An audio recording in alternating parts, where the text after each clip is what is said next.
first chapter, Recall to Life. I'm going to read out the chapter. It was the best of time, it was the worst of time, it was the age of wisdom, it was the age of foolishness, it was the season of light, it was the season of darkness, it was the spring of hope, it was the winter of despair. In short, it was a period which could only be perceived in extremes. There was a king with large jaw and a queen with a plain face on the throne of England. There was a king with a large jaw and a queen with a fair face on the throne of France.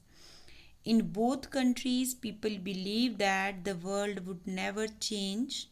In England, people were obsessed with ghosts and senses or the fear of being robbed at night by those they trusted during the day.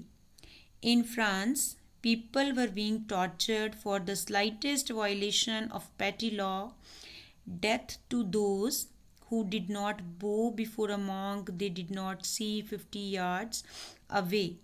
In both countries, the prosperity of the ruling classes increased, as did the poverty of the underprivileged. And in both countries, the king and the queen turned a blind eye to the hardship of their subjects, too consumed by their own self importance to care.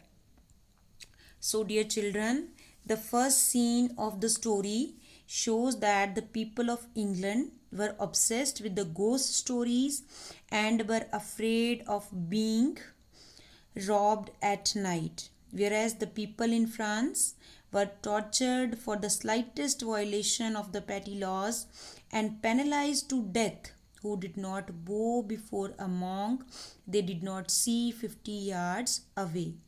The life of the upper class was full of prosperity, but the underprivileged were suffering a lot. Even the kings and the queens had put a blind eye to the hardship of the poor and were consumed by their self importance only. It was a dark November night in the year 1775, and a steamy mist roamed up Shooter's Hill like a spirit seeking rest and finding none. The Dover mail was halfway up the hill on its way to Dover. It was an empty coach pulled by 4 horses, its passengers walking beside it, not because they wished to exercise, but because the weight of the coach was too heavy for the horses to put uphill in the mud. So, here during a night of November in 1775, Dover Mail was half a way to Dover, Shooter Hill. It was an empty coach which was pulled by 4 horses, its passengers walking beside, and as the coach was too heavy, so the passengers they had to walk beside it. The driver and the guard beside him could hardly see more than a feet in front of them. They both knew it was a good night for the robbery, and Shooter Hill was a perfect place because it was steep and the coach could not get to the top only at the snail's pace.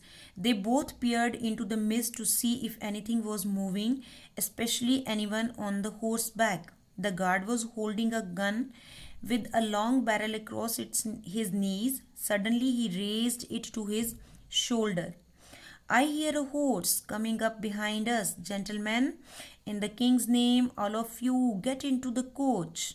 The coach stopped and 3 passengers got in quickly. They remained still and silent, waiting. The guard squeezed the gun in his hand, ready for the worst. Soon, a horse at a gallop came fast and furiously up the hill. A dark figure appeared out of the mist. "Stop! Who goes there?" shouted the guard. Is this the Dover mail? It's why. I have a message from London for one of your passengers. We don't try anything funny. I have a gun aimed at your heart. I have never missed. The message is for Mr. Jarvis Lorry of Tellson Bank, London. The driver leant over the side of the coach. Is there a Mr. Jarvis Lorry on the board? A gentleman of about 60 put his head out of the window. Yes, I'm Jarvis Lorry. A message from London, said the driver. Get out of the coach and walk across the ride. So soon the guard, who was carrying a gun, heard footsteps and told the passenger to get into the coach. The horse rider said he was carrying a message for Mr. Jarvis Lorry, who is a gentleman of about 60, put his head out of the window and told that he was Jarvis Lorry. Then he get out of the coach and walk across to the rider. Mr. Lorry got out and confidently approached the horse and rider standing some distance away. Good morning, Mr. Lorry. Good evening, Mr. Lorry, sir.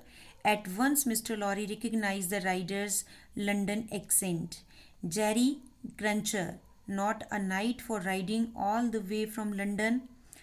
No, sir, but they say it's important. Mr. Lorry took a small folded paper, handed to him, and held it close to the coach lamp. He read the message aloud. Meet Mademoiselle at Dover, and then looked up at the rider. Jerry, say that's my answer was recalled to life. That's a strange answer, Mr. Lorry, sir. It's enough. They'll understand. Now have a safe journey back to London. Good night. Come on, said the driver impatiently. We haven't got all night. The rider was Jerry Cruncher, who brought a message for Jarvis Lorry, and the message was meet Mademoiselle at Dover, to which Lorry responded recalled to life. He then got into the coach as the driver said impatiently, they had not got much time.